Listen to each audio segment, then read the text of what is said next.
സ്വാമി സംഗീത പുരസ്കാരം സമർപ്പിച്ചു. മലയാളത്തിന്റെ പ്രിയപ്പെട്ട ഗാനരചയിതാവും സംഗീത സംവിധായകനുമായ ആലപ്പി രംഗനാഥ് മാസ്റ്ററുടെ പേരിലുള്ള സ്വാമി സംഗീത പുരസ്കാരം പ്രശസ്ത സംഗീത സംവിധായകൻ പെരുമ്പാവൂർ ജി രവീന്ദ്രനാഥിന് നൽകി ആദരിച്ചു. ആലപ്പി രംഗനാഥ് മാസ്റ്റർ ട്രസ്റ്റിന്റെ ആഭിമുഖ്യത്തിൽ നടന്ന 3ാമത് ചരമവാർഷികം ചങ്ങനാശ്ശേരി പെരുന്നയിൽ നടന്നു. ഉന്നത വിദ്യാഭ്യാസ വകുപ്പ് മന്ത്രി ആർ ബിന്ദു ചടങ്ങ് ഉദ്ഘാടനം ചെയ്ത് സ്വാമി സംഗീത പുരസ്കാരം സമർപ്പിച്ചു. ആലപ്പി രംഗനാഥ് മാസ്റ്റർ രചിച്ച് ചിട്ടപ്പെടുത്തിയ 72 മേളകർത്താരാഗങ്ങളിലുള്ള കീർത്തനങ്ങളും പഞ്ചരത്ന കൃതികളും സംഗീത വിദ്യാർത്ഥികൾക്ക് പാഠ്യപദ്ധതികളിൽ ഉൾപ്പെടുത്താനുള്ള നടപടി സ്വീകരിക്കുമെന്ന് ഉദ്ഘാടന പ്രസംഗത്തിൽ മന്ത്രി അറിയിച്ചു.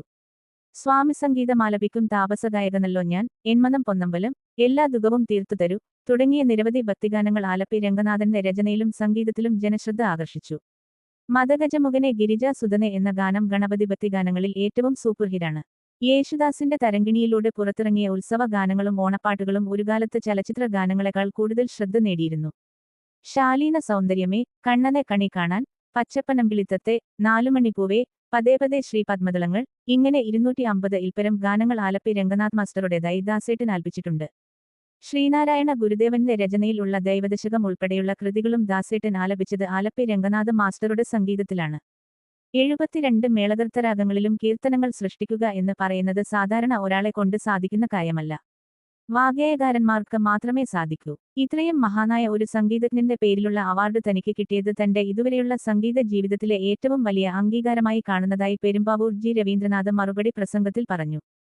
ചലച്ചിത്ര പിന്നണി ഗായകൻ സുദീപ് കുമാർ, നർത്തകി ശാലു മേനോൻ, ഗായകൻ സജേഷ് പരമേശ്വരൻ എന്നിവരെ ചടങ്ങിൽ ആദരിച്ചു. ആലപ്പി രംഗനാഥ് മാസ്റ്ററുടെ ശിഷ്യരും നിരവധി ആരാധകരും ചടങ്ങിൽ പങ്കെടുത്തു.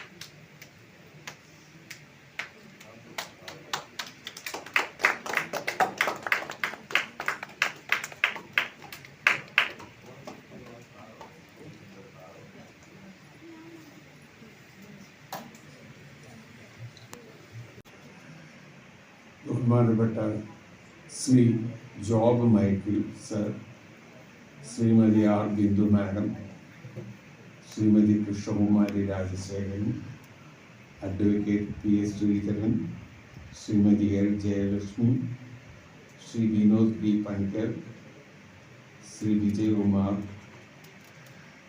അതേപോലെ എൻ്റെ ശിഷ്യനായ സുദീപ് കുമാർ, ശാലു മേനോൻ, സജേഷ് പരമേശ്വരൻ, ബഹുമാനപ്പെട്ട ഈ സദസ്സിനും വേദിയിലെ എല്ലാ വ്യക്തികൾക്കും എൻ്റെ വിനയപൂർവ്വമുള്ള നമസ്കാരം.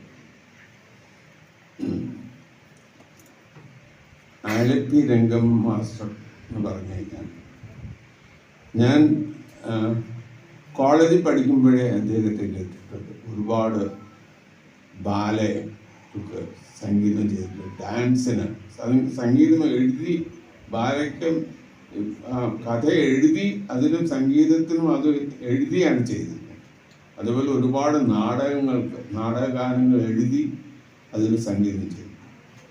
അത് കഴിഞ്ഞ് ഞാൻ ചരങ്ങിണി സ്കൂൾ തുടങ്ങുമ്പോൾ ഒരു വർഷം ഞാൻ അവിടെ പ്രൊഫസറായിട്ട് വർക്ക് ചെയ്തു. അത് കഴിഞ്ഞ് എനിക്ക് ആകാശവാണി ജോലിയായി.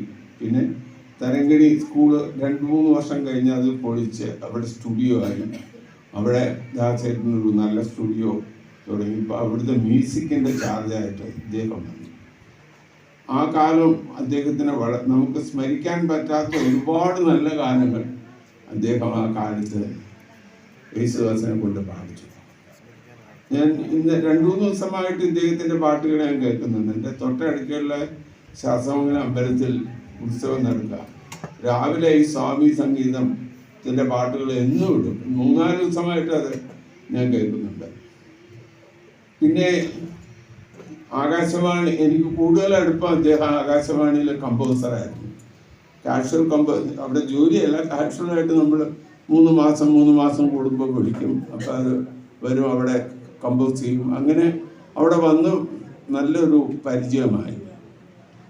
പിന്നെ ഞാൻ റിട്ടയർ ചെയ്തിട്ട് ഒരു 3 വർഷം കഴിഞ്ഞ് ഞാൻ അവിടെ ചെല്ലുമ്പോഴും ഒരു മ്യൂസിക്കൽ ഫീച്ചറിന് അദ്ദേഹം സംഗീതം ചെയ്യാനായിട്ട് വന്നിട്ടുണ്ട്. അന്ന് ഞാൻ കണ്ടു. പിന്നെ അത് കഴിഞ്ഞിട്ട് എന്നെ ഫോണിൽ വിളിക്കുന്നത് ഈ 5 പഞ്ചരത്നം ഞാൻ ചെയ്യുന്നുണ്ട്, അത് ഈ പ്രശസ്ത വാഗ്ഗേയക്കാർ 5 പേരെ പറ്റിയാണ്.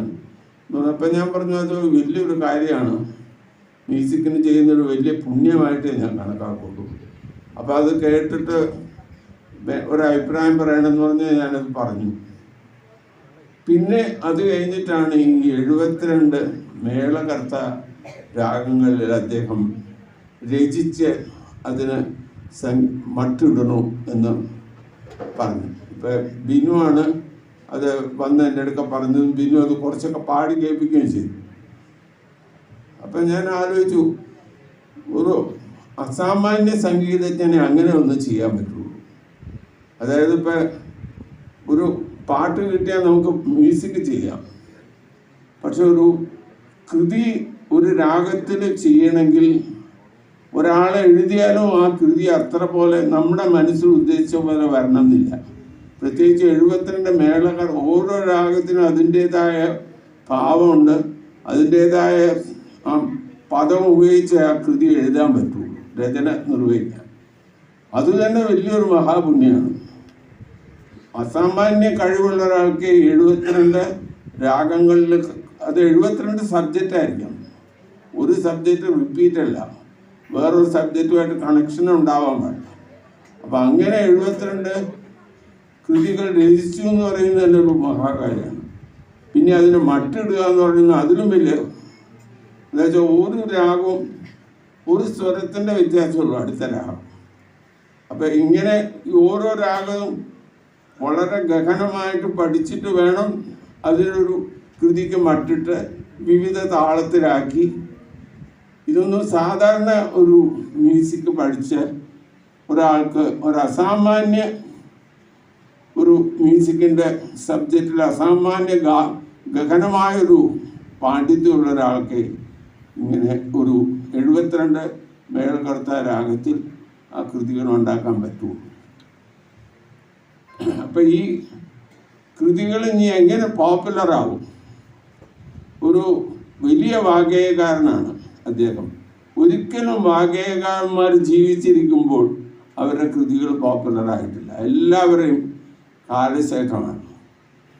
ത്യാഗരാജസ്വാമി ഇരിക്കുമ്പോഴത് ഭജന പോയി, പക്ഷെ കാലം കഴിഞ്ഞപ്പോൾ അത് ക്ലാസിക്കൽ മ്യൂസിക്കിൻ്റെ മട്ടിട്ട് അതിലേക്ക് അതിനെ കൊണ്ടുവന്നു. അങ്ങനെ എല്ലാവരുടെയും നമ്മൾ എടുക്കുമ്പോൾ അങ്ങനെയാണ്.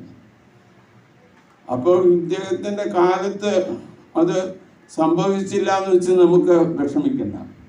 അദ്ദേഹത്തിൻ്റെ കാലശേഷം അത് വേണ്ട രീതിയിൽ നമ്മൾ ആദ്യം തന്നെ, എൻ്റെ അഭിപ്രായം, ഇതിനൊരു നൊട്ടേഷൻ ബുക്ക് പോലെ ഇറക്കിയാൽ എല്ലാവരും ഇത്, ഇപ്പം എനിക്ക് തന്നെ ഒരു 4 പേരെ പഠിപ്പിക്കാൻ പറ്റും. ഇതൊരു 6 കൃതിയോ 10 കൃതിയോ വെച്ച് പഠിപ്പിച്ച എല്ലാവരും, എല്ലാ മ്യൂസിഷ്യൻസും, ഇവൻ ചെന്നൈയിലുള്ളവർ വരും പഠിപ്പിക്കുന്നതാണ് എൻ്റെ വിശ്വാസം. അത് പഠിപ്പിക്കും. എന്താ വെച്ചാൽ അത് അത്ര ഈശ്വരാർപ്പണമായിട്ട് ചെയ്ത കാരണം. അപ്പം അത്രയും വലിയൊരു മഹാനായ ഒരു കലാകാരൻ്റെ പേരിലൊരു അവാർഡ് എനിക്ക് കിട്ടുക എന്ന് പറയുന്നത് എൻ്റെ സംഗീതത്തിന് കിട്ടുന്ന ഏറ്റവും പരമമായ പുണ്യം, ഏറ്റവും പരമമായ ഒരു പുണ്യമായിട്ട് ഞാൻ കണക്കാക്കുന്നു. ആ ഓർമ്മകൾക്കും അദ്ദേഹം എനിക്ക് നൽകിയ, നമുക്ക് തന്ന സംഗീതത്തിന് മുന്നിൽ ഞാൻ പ്രണമിക്കുന്നു. അദ്ദേഹത്തിൻ്റെ ശിഷ്യന്മാർക്ക് എല്ലാവിധ അനുഗ്രഹങ്ങളും ഉണ്ടാകട്ടെ എന്ന് ഞാൻ പ്രാർത്ഥിക്കുന്നു. എന്നെപ്പറ്റി മാഡം പറഞ്ഞ എല്ലാ ആൾക്കാർക്കും നന്ദി. നമസ്കാരം.